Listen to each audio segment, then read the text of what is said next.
ETV ప్రేక్షకులకు నమస్కారం. Triple intelligence of శుభమస్తు కార్యక్రమానికి స్వాగతం. ఈనాడు శుభమస్తు కార్యక్రమంలోని గ్రహ పరామర్శలు, గ్రహాల యొక్క స్థితిగతులు, వాటి యొక్క శుభాశుభ ఫలితాల గురించి పరిశీలిద్దాం. అలాగే ఈరోజు 12 రాశుల వారికి ఏ సంఖ్యలు కలిసి వస్తాయి, రంగుల యొక్క ప్రాధాన్యత, ఈరోజు స్థిరవారం లేదా శనివారం, శని యొక్క పరిపాలన పూర్తిగా ఉంటుంది. శని గ్రహ దోష నివారణకి శ్రీ ఆంజనేయ స్వామి యొక్క పూజాది కార్యక్రమాలు ఉపకరిస్తాయి. మరి 12 రాశుల వారు శ్రీ ఆంజనేయ స్వామిని ఎటువంటి ప్రక్రియలతో పూజించాలో పరిశీలిద్దాం. శనిగ్రహ దోష నివారణ ద్వారా అదృష్ట ప్రాప్తి, ఐశ్వర్య సిద్ధి ఎలా లభిస్తాయో అదృష్టం ఐశ్వర్యం అనేటువంటి శీర్షికలో తెలుసుకుందాం. నవగ్రహాలని ఆరాధించడం ద్వారా ఎటువంటి శుభ ఫలితాలు ఏర్పడతాయో ఆచారం సంప్రదాయం అనేటువంటి శీర్షికలో పరిశీలిద్దాం. ముఖ్యంగా 12 రాశుల వారు ఈరోజు చేపట్టవలసినటువంటి కార్యక్రమాలు ఏమిటో కూడా తెలుసుకుందాం.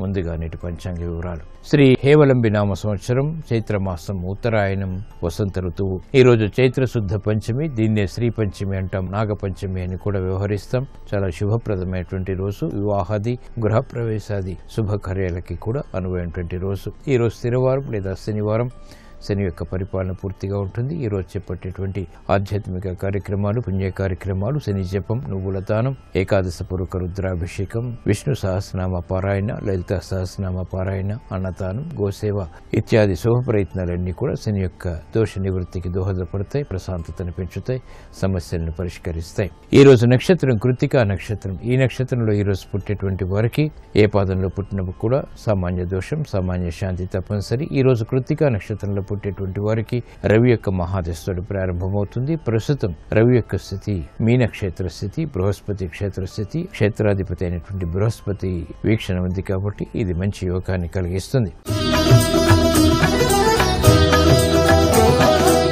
రేపటి నక్షత్ర బలాన్ని పరిశీలిస్తే రోహిణి, మృగశిర నక్షత్రాలున్నాయి. రోహిణి నక్షత్రం ఆదివారంతో కలిసి వచ్చింది కాబట్టి ధాత్రి యోగం ఉంది, దీనివల్ల కార్యసిద్ధి ఏర్పడుతుంది. మృగశిర నక్షత్రం ఆదివారంతో కూడి ఉంది కాబట్టి సౌమ్య యోగం ఏర్పడింది, దీనివల్ల సర్వ సౌఖ్యాలు కలుగుతాయి. ప్రధానంగా రేపటి రోజున ముఖ్యమైనటువంటి దస్తావేజులు వ్రాయించుకోవటానికి నక్షత్ర బలం అనుకూలమైనదిగా చెప్పవచ్చు. నూతన ఆభరణాలు ధరించడానికి, మోటారు వాహనాలు కొనుగోలు చేయటానికి కూడా రేపటి రోజు అనుకూలమైన రోజుగా చెప్పవచ్చు. వివాహపరమైనటువంటి కీలకమైన చర్చలు నిర్వహించడానికి రేపటి నక్షత్ర బలం విశేషంగా సహకరిస్తుంది. పోటీ పరీక్షల కోసం ప్రత్యేకమైన కోచింగులు స్వీకరించడానికి కూడా రేపటి రోజు అనుకూలమైన రోజుగా చెప్పవచ్చు. ఈ రోజు శనివారం లేదా శనివారం, శని దోష నివృత్తికి శ్రీ వెంకటేశ్వర స్వామి యొక్క ఆరాధన ఉపకరిస్తుంది. శుభమస్తు వీక్షిస్తున్నటువంటి ప్రేక్షకులందరికీ శ్రీ వెంకటేశ్వర స్వామి యొక్క అనుగ్రహం, కటాక్షం కలగాలని ప్రార్థిద్దాం. పొడగంటి మయ్యా మిమ్ము పురుషోత్తమా, పొడగంటి మయ్యా మిమ్ము పురుషోత్తమా, పొడగంటి మయ్యా మిమ్ము పురుషోత్తమా, మమ్ము నెడయకవయ్యా కోనేటి రాయడ, పొడగంటి మయ్యా మిమ్ము పురుషోత్తమా, మమ్ము నెడయకవయ్యా కోనేటి రాయడ, పొడగంటి మయ్యా మిమ్ము పురుషోత్తమా.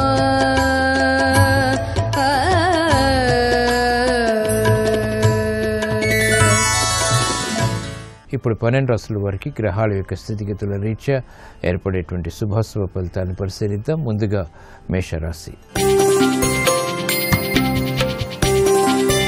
ఈరోజు మేషరాశి వారిని పరిశీలించినట్లయితే కార్యక్రమాల్లో ఏర్పడినటువంటి కాలయాపన సమస్యలకు పరిష్కారం లభిస్తాయి. నూతన కార్యక్రమాలు గృహరీత్యా ప్రారంభించగలుగుతారు. అధిక ఒత్తిడి నుంచి ఉపశమనం లభిస్తుంది. విదేశీ సంబంధిత ప్రయాణాలు వంటివి లాభిస్తాయి. కార్యక్రమ నిర్వహణలో నైపుణ్యం పెరుగుతుంది.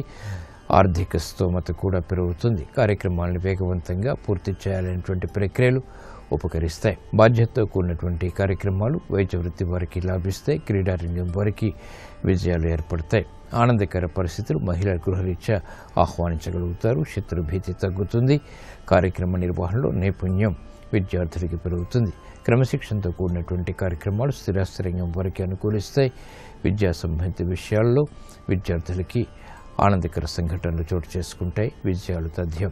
ఈ రోజు మీ అదృష్ట సంఖ్య 2. తెలుపు వర్ణం ప్రశాంతతను పెంచుతుంది. శనివారం సందర్భంగా ఈ రోజు మేషరాశి వారు శ్రీ ఆంజనేయ స్వామిని ఎర్రటి పుష్పాలతో భక్తి శ్రద్ధలతో ఆరాధించడం ద్వారా శని ద్వారా ఏర్పడేటువంటి అతి ప్రతికూలత తగ్గుతుంది.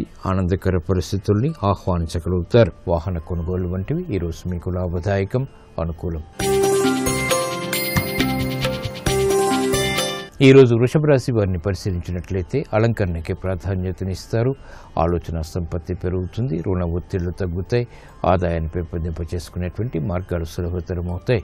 క్రమశిక్షణతో కూడినటువంటి కార్యక్రమాలు కార్యసిద్ధిని కలిగిస్తాయి. నూతన కార్యక్రమాలు పారిశ్రామిక రంగం వారు చేపట్టగలుగుతారు. ఆర్థిక సహాయ సహకారాలకే చేసేటువంటి ప్రయత్నాలు వ్యాపార రంగం వారికి కలిసి వస్తాయి. మహిళలకు ప్రోత్సాహం లభిస్తుంది. గృహ సంబంధిత కార్యక్రమాల్లో ప్రాధాన్యత పెరుగుతుంది. ఆర్థిక పరమైనటువంటి అనిశ్చితి స్థిరాస్తి రంగం వారికి తగ్గుతుంది. వ్యవసాయ రంగం వారికి మెరుగైనటువంటి మార్పులు వృత్తిపరంగా చోటు చేసుకుంటాయి. బలాన్ని పెంపొందింప చేసుకునేటువంటి కార్యక్రమ నిర్వహణ సాఫ్ట్వేర్ రంగం వారికి కలిసి వస్తుంది. ఉన్నతికై చేపట్టేటువంటి కార్యక్రమాలు ఉద్యోగస్తులకి అనుకూలతను పెంచుతాయి. ఈ రోజు మీ అదృష్ట సంఖ్య 5. ఆకుపచ్చ వర్ణం రక్షణకి దోహదపడుతుంది. శనివారం సందర్భంగా ఈ రోజు వృషభ రాశి వారు శ్రీ ఆంజనేయ స్వామిని తెల్లటి పుష్పాలతో భక్తి శ్రద్ధలతో ఆరాధించడం ద్వారా ప్రతికూల పరిస్థితులు కనుమరుగవుతాయి. గృహ కార్యాలు కార్యక్రమాలు ఈ రోజు మీకు అనుకూలం. ఈ రోజు మిథున రాశి వారిని పరిశీలించినట్లయితే వ్యయం ఎక్కువగా ఉంటుంది. సంబంధ బాంధవ్యాల విషయంలో జాగ్రత్తలు వహించాలి. ఉద్యోగ ప్రయత్నాలు మాత్రం ఫలిస్తాయి. వ్యాపార సంబంధిత లావాదేవీల విషయంలో ఏర్పడినటువంటి విభేదాలు తగ్గుతాయి. భాగస్వాములతో మైత్రి కొనసాగుతుంది. కార్యక్రమ నిర్వహణలో నైపుణ్యం ప్రదర్శించేటువంటి అవకాశాలు దగ్గరవుతాయి. విద్యా సంబంధిత విషయాల్లో విద్యార్థులకి ఒత్తిళ్లు ఉన్నప్పటికీ ప్రాధాన్యత కూడా కలిగి ఉంటారు. సంతోష సంఘటనలు మహిళల గృహరీత్యా ఆహ్వానించగలుగుతారు. క్రమశిక్షణ స్థిరాస్తి రంగం వారికి పెరుగుతుంది. ఆర్థిక వ్యవహారాల్లో ఆచితూచి వ్యవహరించి తద్వారా విజయాలు సాధించగలుగుతారు. అభివృద్ధి కార్యక్రమాలు సాఫ్ట్వేర్ రంగం వారికి పెరుగుతాయి. విదేశీ సంబంధిత లావాదేవీలు కలిసి వస్తాయి. పెట్టుబడులు కూడా లాభిస్తాయి. ఈ రోజు మీ అదృష్ట సంఖ్య 3. పసుపు వర్ణం త్వరితగతిని శుభాన్ని కలిగిస్తుంది. శనివారం సందర్భంగా ఈ రోజు మిథున రాశి వారు శ్రీ ఆంజనేయ స్వామిని సింధూరంతో అలంకరించడం ద్వారా శుభ శకునాలు గోచరిస్తాయి. ఆనందం లభిస్తుంది. ఆర్థిక లావాదేవీలు సంభాషణలు ప్రక్రియలు ఈ రోజు మీకు అనుకూలం. ఈ రోజు కర్కాటక రాశి వారిని పరిశీలించినట్లయితే ఆరోగ్య పరిస్థితి మెరుగవుతుంది. ఆర్థిక పరిస్థితి కూడా. నూతన కార్యక్రమాలు గృహరీత్యా ప్రారంభించగలుగుతారు. అవమానకర సంఘటనల నుంచి ఉపశమనం లభిస్తుంది. కార్యదీక్ష పెరుగుతుంది. నూతన వ్యవహారాల్లో ఏర్పడినటువంటి ప్రతికూల పరిస్థితులకు పరిష్కారాలు లభిస్తాయి. నూతన వ్యవహారాలు గృహరీత్యా కూడా ఆనందాన్ని పెంచుతాయి. అభివృద్ధి కార్యక్రమాలు పారిశ్రామిక రంగం వారికి ఆదాయాన్ని పెంచుతాయి. శత్రు భీతి తగ్గుతుంది. కార్యక్రమ నిర్వహణలో వ్యాపార రంగం వారు ప్రగతి సాధించగలుగుతారు. అభివృద్ధి మహిళలకు ప్రోత్సాహాన్ని పెంచుతుంది. స్వతంత్ర నిర్ణయాలకు ఉపక్రమించగలుగుతారు. గతంలో కన్నా మెరుగైనటువంటి పరిస్థితులు ఆర్థికంగా ఆరోగ్యపరంగా బలాన్ని పెంచుతాయి. నూతన విధానాలతో కూడినటువంటి కార్యక్రమ నిర్వహణ సాఫ్ట్వేర్ రంగం వారికి రాణిస్తుంది. గుర్తింపుని తెచ్చిపెడుతుంది. క్రమశిక్షణతో కూడినటువంటి కార్యక్రమాలు విద్యార్థులకు ఉపకరిస్తాయి. వ్యాపార రంగం వారికి మెరుగైనటువంటి అవకాశాలు లభిస్తాయి. ఆత్మవిశ్వాసం పెరుగుతుంది. నష్టాల్ని భర్తీ చేసుకునేటువంటి ప్రక్రియలు ఉపకరిస్తాయి. ఈ రోజు మీ అదృష్ట సంఖ్య 8. నీలపు వర్ణం మేలుని కలిగిస్తుంది. ప్రశాంతతను పెంచుతుంది. శనివారం సందర్భంగా ఈ రోజు కర్కాటక రాశి వారు ఆంజనేయ స్వామిని ఎర్ర గులాబీలతో భక్తి శ్రద్ధలతో పూజించడం ద్వారా సంకట పరిస్థితులు కనుమరుగవుతాయి. ఆర్థిక లావాదేవీలు సంభాషణలు ప్రక్రియలు ఈ రోజు మీకు అనుకూలం. ఈ రోజు సింహరాశి వారిని పరిశీలించినట్లయితే ఆకస్మిక ప్రతికూల మార్పులు ఆర్థికంగా ఉన్నప్పటికీ ఆనందకర పరిస్థితుల్ని కూడా ఆహ్వానించగలుగుతారు. నూతన కార్యక్రమాలు గృహరీత్యా చేపట్టగలుగుతారు. శుభ పరిణామాలు వృత్తిపరంగా చేకూరుతాయి. ఆర్థిక స్తోమతను పెంపొందింప చేసుకునేటువంటి ప్రక్రియలు ఉపకరిస్తాయి. క్రమశిక్షణ ఆర్థిక పరంగా ఆరోగ్యపరంగా తప్పనిసరి. నూతన కార్యక్రమాలు గృహరీత్యా చేపట్టగలుగుతారు. అభివృద్ధి కార్యక్రమాల్లో ఆటంకాన్ని పారిశ్రామిక రంగం వారు త్వరితగతిని పరిష్కరించుకోగలుగుతారు. వ్యాపార రంగం వారు నష్టాలని భర్తీ చేసుకునేటువంటి కార్యక్రమ నిర్వహణలో సఫలీకృతులవుతారు. విద్యార్థులకి విద్యాపరమైనటువంటి చిక్కుల నుంచి ఉపశమనం లభిస్తుంది. మహిళలకు ఆరోగ్యపరమైనటువంటి ప్రతికూలత ఏర్పడినప్పటికీ తిరిగి నిలదొక్కునేటువంటి పరిస్థితులు ఉపశమనాన్ని కలిగిస్తాయి.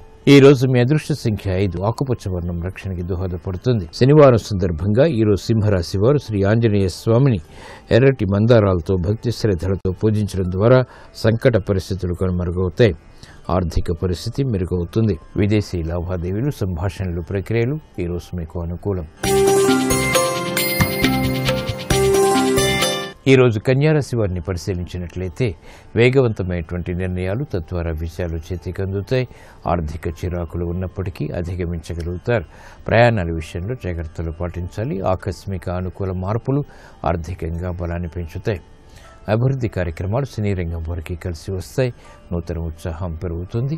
కార్యక్రమాన్ని వేగవంతంగా స్థిరాస్తి రంగం వారు కూడా పూర్తి చేయగలుగుతారు.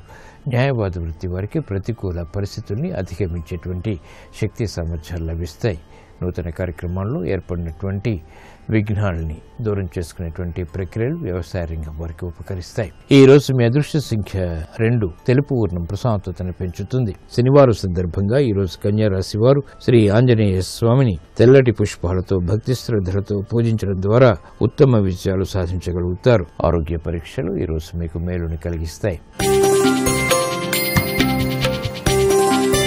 ఈరోజు తులారాశి వారిని పరిశీలించినట్లయితే మానసిక క్లేశాలు ఉన్నప్పటికీ అధిగమించగలుగుతారు. ప్రతి పనిలోనూ మొదట చిరాకు పరిస్థితులు, తర్వాత ఆనందకర పరిస్థితులు చోటు చేసుకుంటాయి. అభివృద్ధి చేపట్టేటువంటి కార్యక్రమాల్లో ఆటంకాల్ని కూడా చవిచూస్తారు. మానసిక ధైర్యం మాత్రం కొనసాగుతుంది. రాజకీయ లబ్ధి రాజకీయ రంగం వారికి లభిస్తుంది. ఆవేశపూరిత నిర్ణయాల ద్వారా స్థిరాస్తి రంగం వారికి సమస్యలు ఎదురవుతాయి.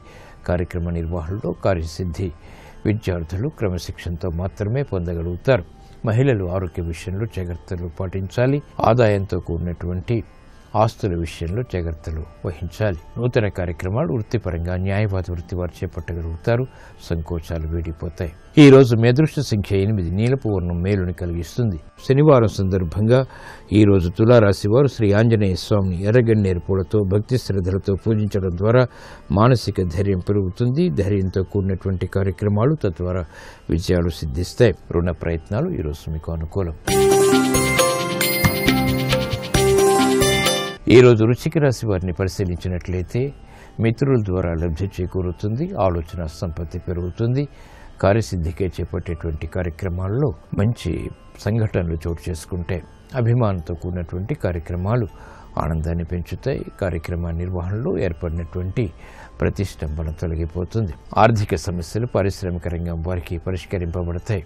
వ్యాపార రంగం వారు మెరుగైనటువంటి మార్పులు వృత్తిపరంగా చేపట్టగలుగుతారు. విద్యార్థులకి సంకోచ పరిస్థితుల నుంచి ఉపశమనం లభిస్తుంది. మహిళలకు ఆరోగ్యపరమైనటువంటి చిక్కులు ఉన్నప్పటికీ ఆర్థిక పరమైనటువంటి స్తోమతని పెంపొందింప చేసుకునేటువంటి అవకాశాలు దగ్గరవుతాయి. వ్యవసాయ రంగం వారికి అనుకూలం. చేపట్టినటువంటి కార్యక్రమాలు సాఫ్ట్వేర్ రంగం వారికి వృద్ధిని కలిగిస్తాయి. ఆందోళన ఉన్నప్పటికీ ఆధిక్యతతో కూడినటువంటి విజయాలు కూడా సాధించగలుగుతారు.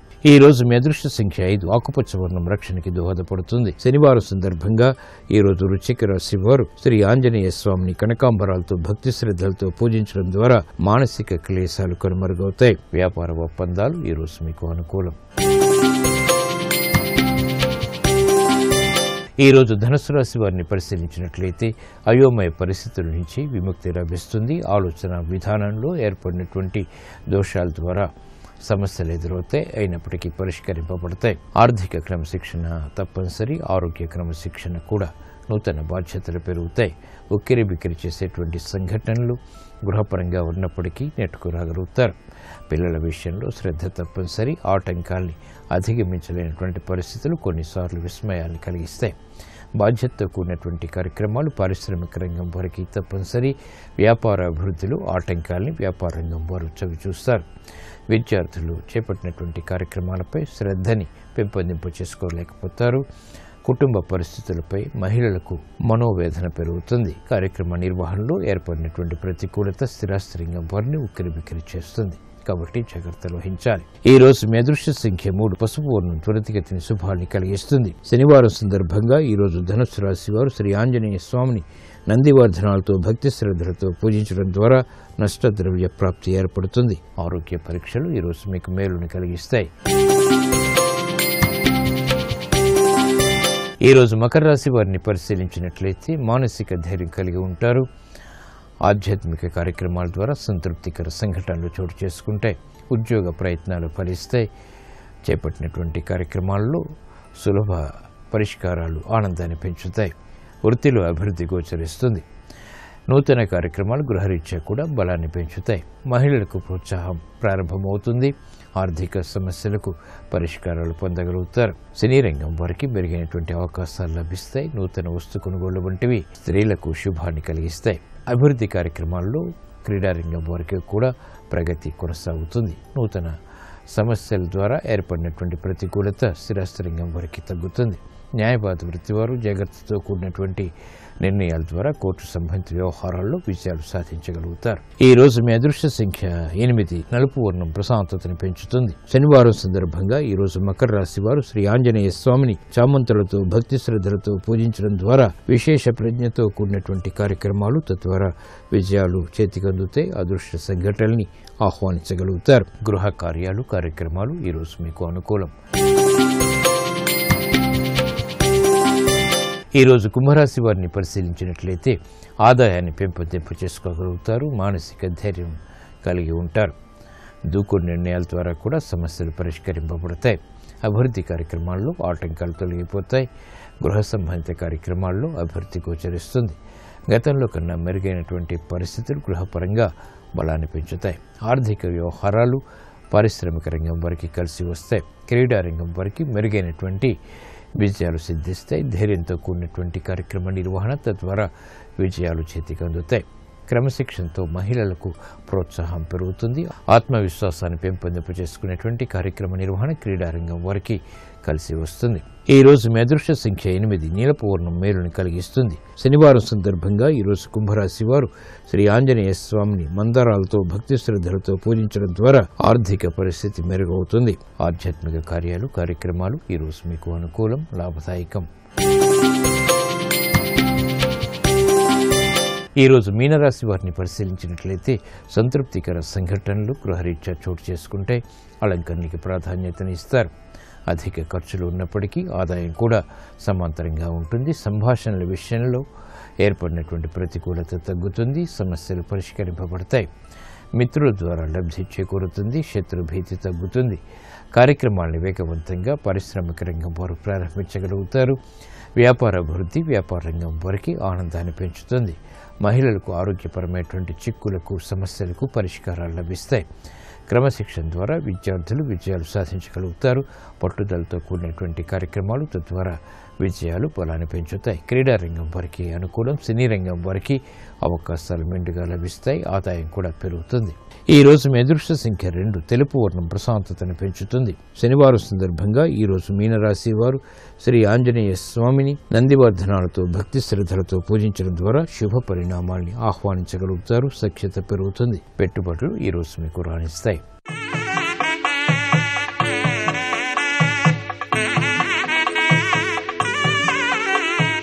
శనిగ్రహ దోష నివారణ అదృష్ట ఐశ్వర్య ప్రాప్తిని ఎలా కలిగిస్తుందో అదృష్టమైశ్వర్యం అనేటువంటి శీర్షికలో పరిశీలిద్దాం. ప్రతి శనివారం ఈశ్వరుణ్ణి నీలిరంగు పుష్పాలతో ఆరాధించడం ద్వారా శని దోష నివృత్తి ఏర్పడుతుంది. అలాగే ప్రతి శనివారం కాకులకి బెల్లం, నువ్వులు కలిపినటువంటి ఆహారాన్ని తినిపించడం ద్వారా శని యొక్క ప్రతికూల పరిస్థితులు కనుమరుగవుతాయి.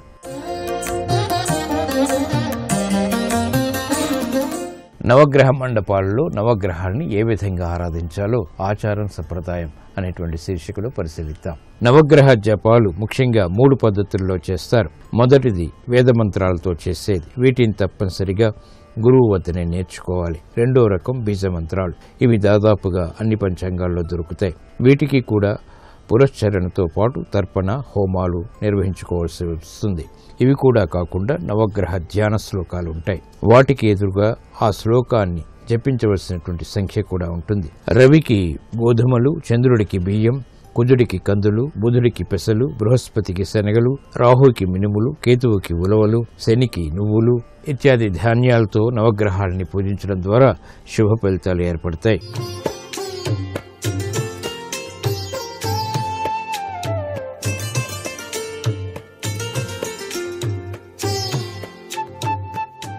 XXX డిటర్జెంట్ సోప్ శుభమస్తు కార్యక్రమంలో గృహబలం అంశానికి స్వాగతం. గృహమే కదా స్వర్గసీమ అన్నారు. గృహంలో ప్రతి ఒక్కరూ కూడాను ఆనందంగా ఆహ్లాదంగా జీవితాన్ని గడపడానికి మనం పాటించేటువంటి విధి విధానాలు కూడాను సర్వ సౌఖ్యాల్ని కూడాను ప్రసాదిస్తాయి అని చెప్పేసి చెప్పక తప్పదు. అందుచేతనే గృహంలో తరచూ గనక చీటికి మాటికి చిన్న విషయానికి కూడాను మనస్పర్ధలు వచ్చి కలహాలు గనక వస్తూ ఉన్నట్లయితే ఆ గృహ కలహాల నివారణ రీత్యా పాటించవలసినటువంటి నియమంలో చాలా చక్కటి విశేషాంశాలు దాగి ఉన్నాయి. వంటింట్లోనే భోజనం చేయటం అనేటువంటిది ఆచరించటం వల్ల చాలా చక్కటి యోగం సిద్ధిస్తుంది. కలహాలు అనేటువంటివి దూరం అవటానికి కూడా ఆస్కారం ఉంది. అందుకే వంటింట్లోనే భోజనం చేయటం వల్ల రాహుగ్రస్త దోషానికి నివారణ అవుతుంది అని చెప్పేసి శాస్త్రం. అంతేకాకుండా కుజ రాహుగ్రహాల కలయిక వలన కలిగే లాభాలు కూడాను వస్తాయిట. మీరు గనక వంటింట్లోనే భోజనం చేసేటువంటి అలవాటు గనక చేసుకున్నట్లయితే వంటింట్లో భోజనం చేస్తే కోపతాపాలు తగ్గుతాయి అని చెప్పేసి ఇక్కడ శాస్త్రం. అలాగే కుటుంబంలోని స్త్రీలందరూ ఒక్కసారిగా ఎర్రని వస్త్రాలు ధరించకూడదు. ఇక ప్రతి అమావాస్య నాడు కూడాను మీ ఇళ్ళంతా కూడాను శుభ్రం చేయండి. తర్వాత 5 అగరబత్తీలు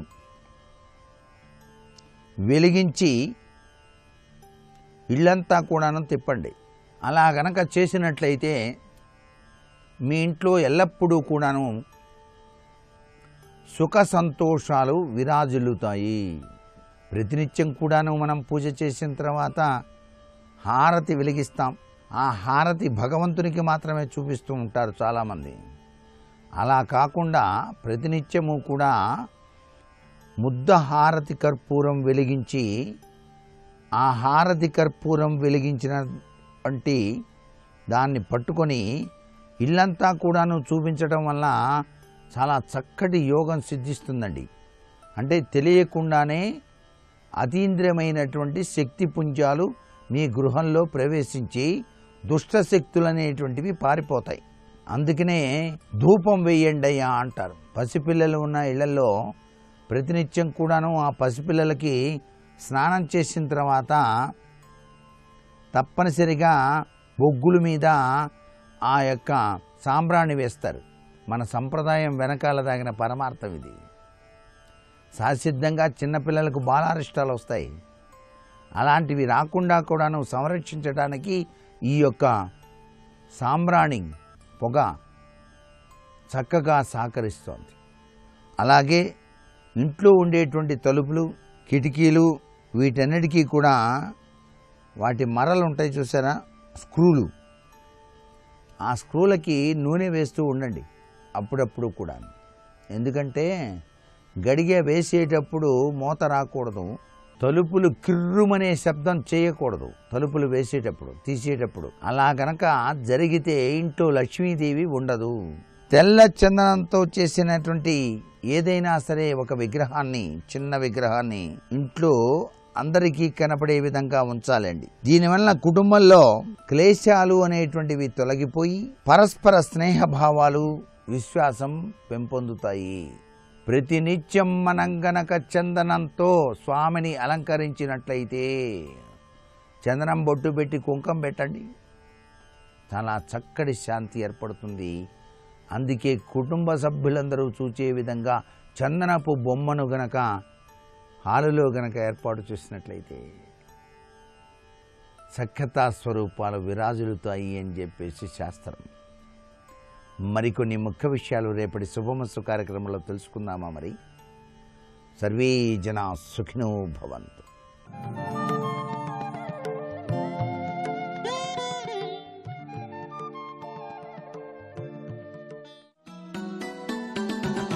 गोवर्धनोद्धार गोपरिपाल गोपाल कृष्ण हरे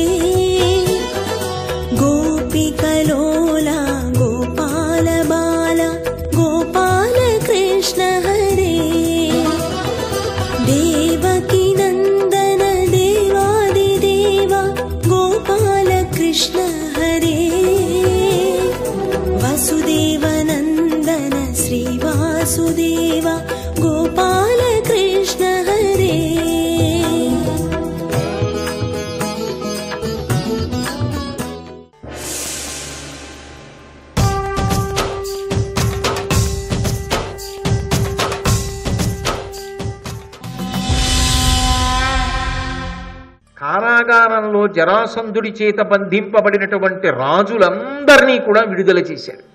వాళ్ళందరూ కూడా ఎంతో సంతోషించి కృష్ణ పరమాత్మని స్తోత్రం చేశారు. అక్కడ ధర్మరాజు గారు ఎంతో ఆయన ఏమవుతుంది అనేటటువంటి ఒక రకమైన ఉత్కంఠతో ఎదురు చూస్తూ ఉంటాడు. భీమార్జునులతో వెళ్ళాడు. జరాసంధుడు అంత అరివీర భయంకరమైనటువంటి వాడు అని చెప్పాడు. వాడు ఏమయ్యాడో ఏమిటో అని ఎక్కడ బెంగ పెట్టుకుంటున్నాడోనని వాయువేగముతో వెళ్ళగలిగినటువంటి ఈ రథం మీద బయలుదేరి ఇంద్రప్రస్థాన్ని చేరుకొని ధర్మరాజుని కలిసి జరాసంధ వధ పూర్తయిపోయింది. ఇదిగో కారాగారంలో ఉండేటటువంటి రాజులందరినీ విడిపించి తీసుకొచ్చానన్నాడు. వాళ్ళందరూ ఎంతో సంతోషాన్ని పొంది ధర్మరాజు గారికి మ్రొక్కారు. అవతల భీమార్జునుడు ఎంతో సంతోషించారు. ఈ కారణం చేత ధర్మరాజు గారు ఏ రాజసూయం చెయ్యాలనుకున్నాడో ఆ రాజసూయానికి సంబంధించినటువంటి ప్రధానమైన ప్రతిబంధక రూపమైనటువంటి జరాసంధుడు వధింపబడ్డాడు. ఇందులో మీరు 2 విషయములను బాగా గమనించవలసి ఉంటుంది. ఏకకాలమునందు అనేక ప్రయోజనములను సాధిస్తూ ఉంటాడు కృష్ణుడు మహాభారతంలో. భాగవతంలో కృష్ణుడి యొక్క లీలలలా ఉండవు. ఆయన దార్శనికుడై ఆలోచన చేస్తూ ఉంటాడు. ఒకటి, ఈ జరాసంధుడు బ్రతికున్నాడు అనుకోండి, ఈ జరాసంధుడి యొక్క సైన్యాన్ని నడిపించేటటువంటి వాడు శిశుపాలుడు. పైగా ఈ జరాసంధుడి దగ్గర పనిచేసేటటువంటి వాళ్ళిద్దరూ కూడా కుడి ఎడమ భుజములలా ఉండేటటువంటి వాళ్ళు హంసడిభకులు.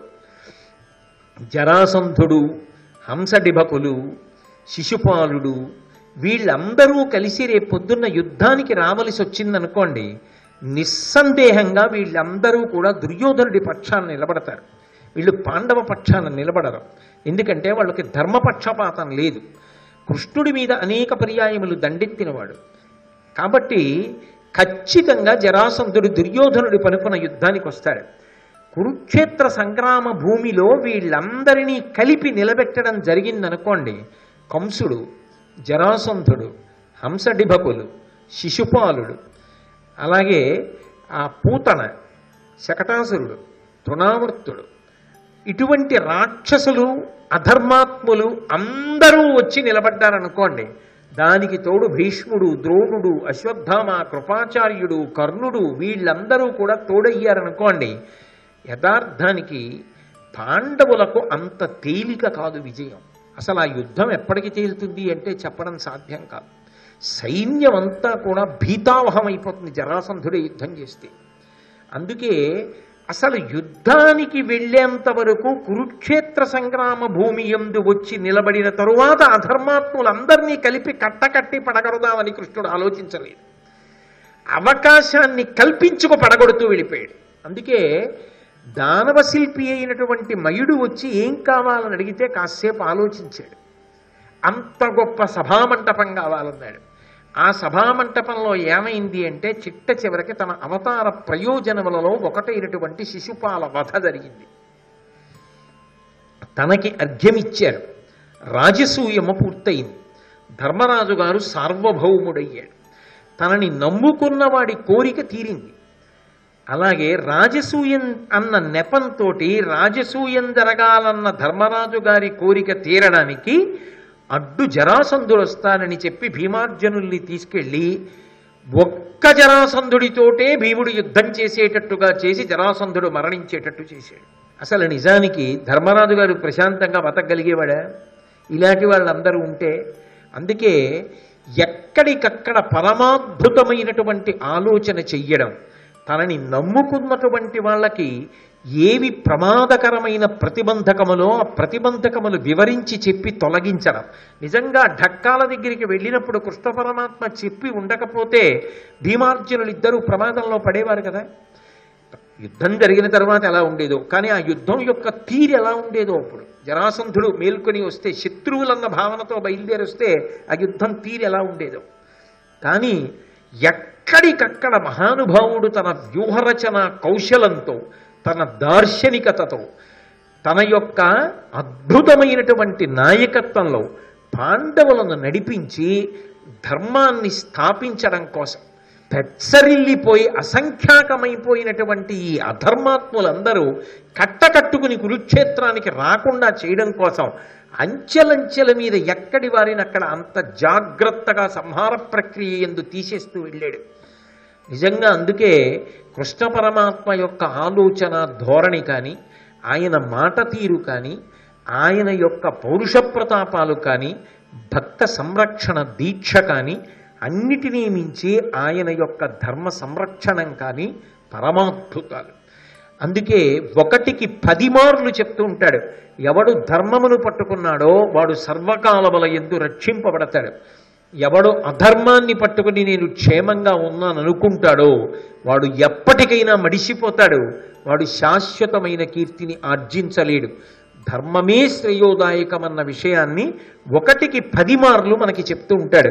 అందుకే మహాభారతంలో జరాసంధ వధ అనేటటువంటిది నిజానికి పరమోత్కృష్టమైనటువంటి ఘట్టం. పాండవులకు జరాసంధ వధ ద్వారా జరిగినటువంటి ప్రయోజనం అప్పటికి తెలియదు. ఎందుకు తెలియదు అంటే తర్వాత రాజ్యాన్ని పోగొట్టుకుంటారని, అరణ్యవాస అజ్ఞాతవాసాలు చేస్తారని, తదనంతరం దుర్యోధనుడు రాజ్యం ఇవ్వడని, కురుక్షేత్ర సంగ్రామ భూమి ఎందు కలుసుకోవలసి ఉంటుందని పాండవులకు తెలియదు. భవిష్యత్తు తెలిసున్నవాడు పాండవులు కారు, తెలిసున్నవాడు భగవానుడుగా కృష్ణుడు ఒక్కడే. తెలుసున్నవాడు కనుకనే పాండవులను రక్షించుకోవడానికి వీళ్ళని తగిన కారణం లేకుండా తీయడం సాధ్యం కాదు. కాబట్టి కారణాన్ని కల్పించి రాజసూయాగం ధర్మరాజుతో చేయించి సార్వభౌమ పదవి యందు తన భక్తుణ్ణి కూర్చోపెడుతూ జరాసంధాదులను మట్టుపెట్టి ధర్మ సంరక్షణ చేశాడు. అంతటి పరమాద్భుతమైనటువంటి ఘట్టం జరాసంధ వధ.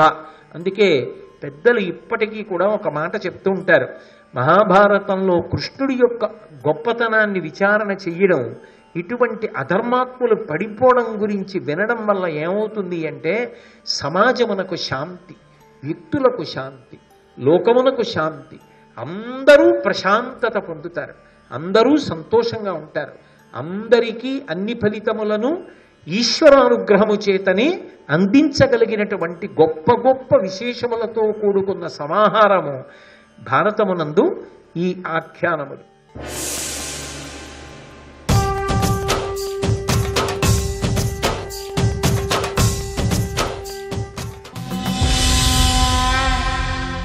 మహాభారతాన్ని జాగ్రత్తగా పరిశీలనం చేసినప్పుడు ఒక విషయం ఆశ్చర్యకరంగా ఉంటుంది.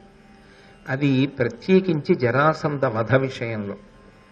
కృష్ణ పరమాత్మ అవతార స్వీకారం చేసిన తరువాత కన్నులు తెరువని కడుచిన్ని పాపడై దానవి చనుబాలు త్రావి చంపే, అసలు ఇంకా కళ్ళు తెరవడం కూడా సరిగ్గా రానటువంటి శిశువుగా ఉన్నప్పుడే పూతనా సంహారం చేశాడు, తర్వాత శకటాసుర సంహారం చేశాడు, తర్వాత తృణావర్తుణ్ణి సంహరించాడు, కాళీయమర్దనం చేశాడు, కంసుణ్ణి సంహరించాడు, బకాసురుణ్ణి సంహరించాడు, అలాగే కపిద్ధాసుర సంహారం చేశాడు, వ్యోమాసుర సంహారం చేశాడు. ఇలా ఎంతోమంది రాక్షసుల్ని వయసుతో నిమిత్తం లేకుండా చిన్నవాడిగా ఉండగానే సంహారం చేశాడు. కానీ ఒక్క జరాసంధుడి విషయం దగ్గరికి వచ్చేటప్పటికి మాత్రం ఒక ఆశ్చర్యకరమైన విషయం కనపడుతుంది. 17 మాట్లు జరాసంధుడు దండయాత్ర చేశాడు కృష్ణ పరమాత్మ మీద. అయినా జరాసంధుణ్ణి చంపలేదు కృష్ణుడు. 17 మాట్లు జరాసంధుడు దండయాత్ర చేస్తే యుద్ధం చేసి వదిలిపెట్టేశాడు. పైగా జరాసంధుని యొక్క దండయాత్రల వలన మధురలో ప్రజలకి సురక్షితంగా లేదని వేరుగా ద్వారకా నగరాన్ని రక్షణ వ్యూహంతో కూడుకున్న దాన్ని నిర్మాణం చేశాడు.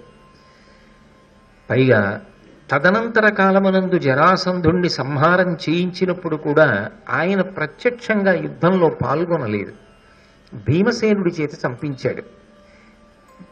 కృష్ణుడు అన్ని మాటలు ఉపేక్షించడానికి, జరాసంధుణ్ణి సంహరించకుండా ఉండడానికి ఏదైనా బలమైన కారణము ఉన్నదా? కృష్ణుడే జరాసంధుణ్ణి చంపలేడా?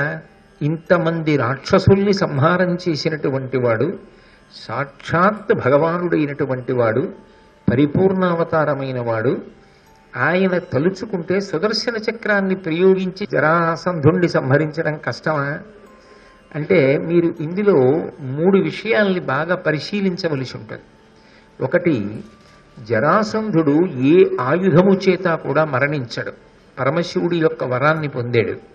అందుకని శ్రీ మహావిష్ణు స్వరూపుడైనటువంటి శ్రీకృష్ణ పరమాత్మ దగ్గర శారంగం అనేటటువంటి ధనస్సు ఉన్న, విశేషమైన అస్త్ర సంపద ఉన్న, సుదర్శన చక్రమే ఉన్న, కౌమోదకి అన్న గద ఉన్న, అది జరాసంధుణ్ణి చంపడానికి ఉపయుక్తము కాదు. ఇక మల్లయుద్ధం చేసి చంపలేడా? కృష్ణుడు మల్లయుద్ధం చెయ్యడు అని చెప్పడం సాహసం. ఎందుకని అంటే ఆయన సాక్షాత్ భగవానుడు. ఎన్నో చోట్ల ఆయనే తన భగవత్ తత్వాన్ని బయటపెట్టాడు. అసలు నిజంగా చెప్పాలి అంటే మహాభారతంలో ఒక ప్రాకృత మనుష్యుడిగా కన్నా భగవంతుడిగానే ప్రవర్తించాడు. అయినప్పుడు ఆయనకి ఈ విద్య తెలుసు, ఈ విద్య తెలియదు అని చెప్పడం అసలు సాధ్యం అవుతుందా? భగవంతుడు అన్ని విద్యలకు ఆదిదేవుడు అయినప్పుడు ఆయన మల్లయుద్ధం చేసి జరాసంధుణ్ణి చంపలేడా? మరి 17 మాటలు ఎందుకు వదిలిపెట్టాడు ఆయన అంటే మీరు ఒక విషయాన్ని బాగా గమనించాలి. జరాసంధుడికి ఉన్నటువంటి గొప్పతనం ఏమిటంటే ఆయన ఆ కాలంలో భారతదేశం మొత్తం మీద ప్రఖ్యాతిగాంచినటువంటి రాజు. అధర్మాత్ములైనటువంటి వారు, పుణ్యచింతన లేనటువంటి వాళ్ళు, ధార్మికమైన మార్గంలో నడవడం మీద పరిపూర్ణమైనటువంటి విశ్వాసము లేని వాళ్ళు ఎవరుంటారో అలాంటి వాళ్ళందరినీ కూడా చేరదీస్తూ ఉండేవాడు. అందుకే కృష్ణుడి మీదకి వచ్చినప్పుడల్లా 23 అక్షౌహిణీల సైన్యంతో యుద్ధానికి వచ్చాడు. 17 మాటలు. జరాసంధుణ్ణి చంపేశాడు అనుకోండి కృష్ణుడు, మళ్ళీ ఇలాంటి వాళ్ళందరినీ ఒక చోటుకి చేర్చి వాళ్ళంతట వాళ్ళుగా అగ్నిహోత్రం దగ్గరికి వచ్చేటట్టుగా చెయ్యగలిగిన సమర్థుడు ఆ కాలంలో ఇంకొకడు లేడు. జరాసంధుణ్ణి చంపేస్తే వీళ్ళందరూ ఎప్పుడు వస్తారంటే కురుక్షేత్ర సంగ్రామ సమయంలో వస్తారు. అప్పుడు పాండవులకు చాలా కష్టం అవుతుంది యుద్ధం. వాళ్ళ సైన్యాన్ని వాళ్ళు రక్షించుకోవడం చాలా కష్టమైపోతుంది. ఇంతమంది యోధులు ఒక్కసారి వస్తే శిశుపాలుణ్ణి ఆకర్షించాడు, అలాగే హంస డిభకుల్ని ఆకర్షించాడు.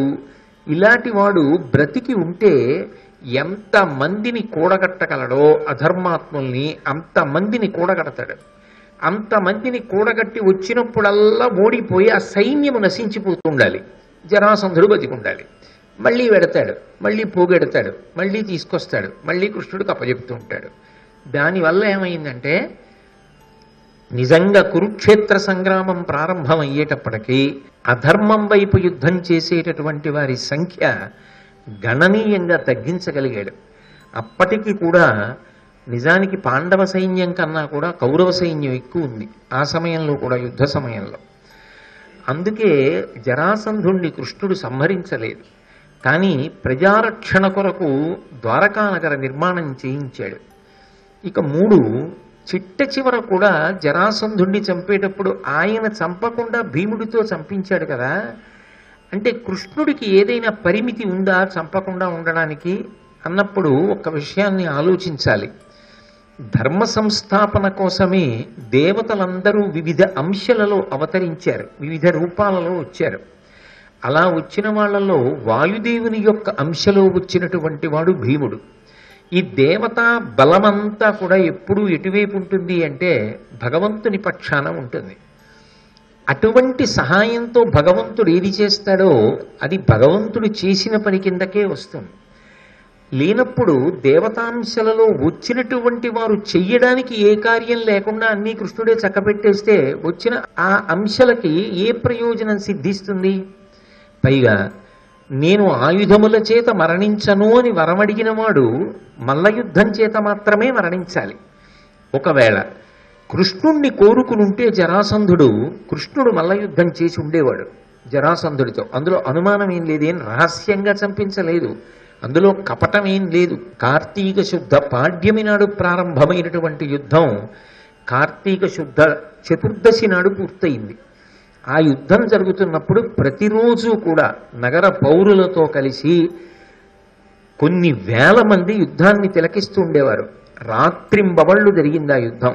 దేవతాంశలలో ఉన్నటువంటి వాళ్ళ యొక్క ప్రయోజనం భగవత్కార్యాన్ని నిర్వర్తించడం, ధర్మ సంరక్షణ యందు ఉపయోగపడడం. అందుకే వాయువు యొక్క అంశలో వచ్చినటువంటి భీముడి చేత జరాసంధుణ్ణి సంహరింపచేయడంలో కృష్ణుడు ప్రత్యేకంగా తాను జోక్యం చేసుకోకూడదు అని తప్పుకున్నది లేదు. అది జరాసంధుడు కోరుకున్నది భీముడితో యుద్ధాన్ని. కాబట్టి ఈ 3 కారణముల చేత జరాసంధ వధలో శ్రీకృష్ణుని యొక్క పాత్ర విషయంలో కొన్ని ప్రశ్నలు తలెత్తుతుంటాయి. కానీ జాగ్రత్తగా పరిశీలించి చూస్తే శ్రీకృష్ణ పరమాత్మ యొక్క దార్శనికత, ఆయన యొక్క దూరదృష్టి, రాబో కాలంలో జరగబోయేటటువంటి విపరీత పరిణామాల్ని దృష్టిలో పెట్టుకుని ముందే ధర్మ సంస్థాపన కోసమని చెప్పి ధర్మ విరుద్ధమైనటువంటి స్వభావము కలిగిన వారినందరినీ కూడా ఆకర్షించి తేగలిగినటువంటి జరాసంధుడు కొంతకాలం బ్రతికుండడానికి అవకాశం ఇచ్చి భూభారం తగ్గడానికి అవకాశం కల్పించాడు. భూభారము అంటే భౌతికమైన భారము, భూమికి భారము కాదు. ఎవరు పాపజీవనమునందు ఉంటారో అటువంటి వారు భూమికి బరువు. అటువంటి వారి సంఖ్య పెరిగిపోతున్నప్పుడు వారిని తగ్గించడానికి భగవంతుడు వెతుక్కోక్కర్లేదు, జరాసంధుడే ఉపకారం చేసి పెట్టాడు. కాబట్టి అది ఎంత కాలము జరిగిందో అంతకాలము జరాసంధుడిని ఉపేక్షించాడు. తదనంతరం కృష్ణ పరమాత్మ శిశుపాలుణ్ణి వధించాడు. ఇందులో విచిత్రం ఏమిటంటే ఆయన కోరి కొంతమందిని చంపాడు. చాలామంది మిడతలు అగ్నిహోత్రం దగ్గరికి వచ్చినట్టు వాళ్లే ఆయన దగ్గరికి వచ్చారు. అందులో ఆయన చేసినటువంటి ప్రత్యేక ప్రయత్నం అక్కర్లేదు, వాళ్లే వచ్చి ఏదో ఒక దోషం చేసి పడిపోతుంటారు. అసలు కృష్ణ పరమాత్మ యొక్క అవతారం రావడానికి ఉన్నటువంటి ప్రధాన ప్రయోజనములలో ఒకటి శిశుపాలుడు, దంతవక్త్రుడు, వీళ్ళిద్దరినీ సంహరించాలి. ఎందుకంటే జయ విజయుల యొక్క రాక్షసాంశలలో ఆ కాలమునందున్నటువంటి శిశుపాల దంతవక్త్రులు. వీళ్ళిద్దరూ కృష్ణుడి చేతిలోనే నిహతులు కావాలి తప్ప అన్యులు వాళ్ళని చంపకూడదు. అందుకే రాజసూయం జరిగినప్పుడు అర్ఘ్యాన్ని కృష్ణ పరమాత్మకి ఇచ్చాడు ధర్మరాజు. అర్ఘ్యం ఎవరికి ఇస్తారు అంటే ఎవరు మనకు ఆశీర్వచనము చేయగలరో, ఎవరు మనకి ఉన్నతిని కల్పించగలరో, ఎవరు మన జీవితాన్ని పైకెత్తగలరో అటువంటి వారికి అర్ఘ్యప్రదానం చేస్తారు. అంటే పరమ గౌరవాన్ని చూపించి వారికి పూజ చేశారు అని గుర్తు. కృష్ణ పరమాత్మకి అర్ఘ్యం ఇవ్వడమే అగ్రపూజ. అటువంటి అర్ఘ్యాన్ని కృష్ణ పరమాత్మకి ఇచ్చినప్పుడు శిశుపాలుడు అధిక్షేపించి మాట్లాడాడు. కోపం వచ్చినటువంటి భీముడు గదాదండాన్ని పైకెత్తి ఉగ్రమైనటువంటి రూపంతో వచ్చి శిశుపాలుడి యొక్క తల బద్దలగొడతానన్నాడు. వెంటనే భీష్మాచార్యుల వారు లేచి ఒక మాట అన్నారు, నువ్వు సంహరించకూడదు శిశుపాలుణ్ణి, కృష్ణుడే సంహరించాలి. ఎందుకనంటే అది అవతారమునకు ఒక ప్రయోజనం, అది భీష్ముడి యొక్క సర్వజ్ఞత్వం. మహానుభావుడు సమస్తము తెలిసినవాడు. ఒకానొకప్పుడు శ్రీకృష్ణ పరమాత్మ బలరాముని యొక్క మేనత్త అయినటువంటి సాత్వతికి ఒక కుమారుడు జన్మించాడు. సాత్వతి దమఘోషుడు, వాళ్ళిద్దరూ దంపతులు. వాళ్ళకి జన్మించినటువంటి కుమారుడు వికృతమైనటువంటి రూపంతో పుట్టాడు. 4 భుజములు, నొసటన కన్ను, పుట్టినప్పుడే గాడిద కంఠంతో పెద్దగా ఏడ్చాడు. ఇంత వింత శిశువు పుట్టాడు ఏమిటి అని ఆశ్చర్యపోయారు దంపతులు.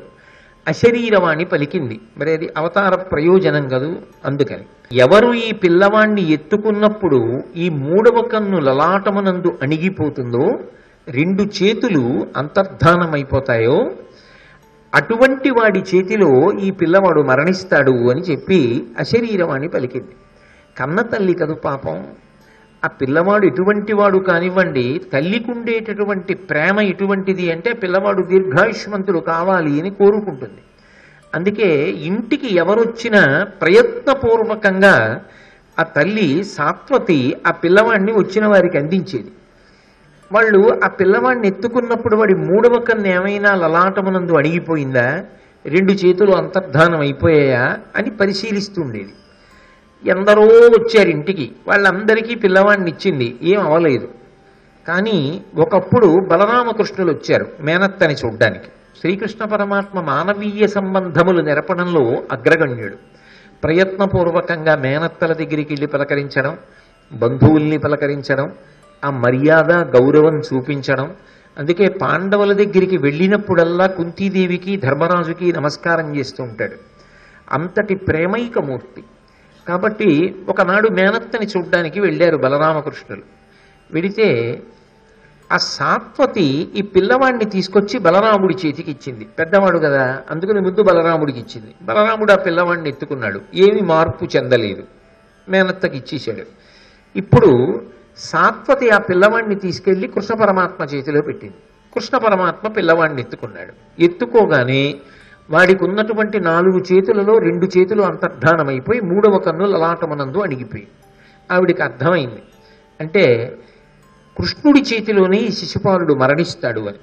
కృష్ణుడి చేతిలో శిశుపాలుడు ఎందుకు మరణించాలి?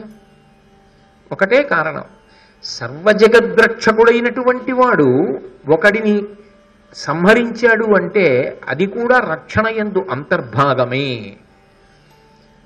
మనకి సనాతన ధర్మంలో ఉన్న గొప్పతనం అక్కడే ఉంటుంది. అందుకే మృత్యువు దేవతాస్వరూపమైంది. మృత్యువు కూడా దేవతే. ఎందుకని అంటే ఎవ్వరికైనా ప్రథమంగా అభిమానం ఎక్కడ నిలబడుతుంది అంటే నేను అని తన శరీరం మీద నిలబడుతుంది. తన శరీరం మీద ఉన్నటువంటి అభిమానం నిజానికి మిగిలిన వాటి మీద తక్కువ ఉంటుంది.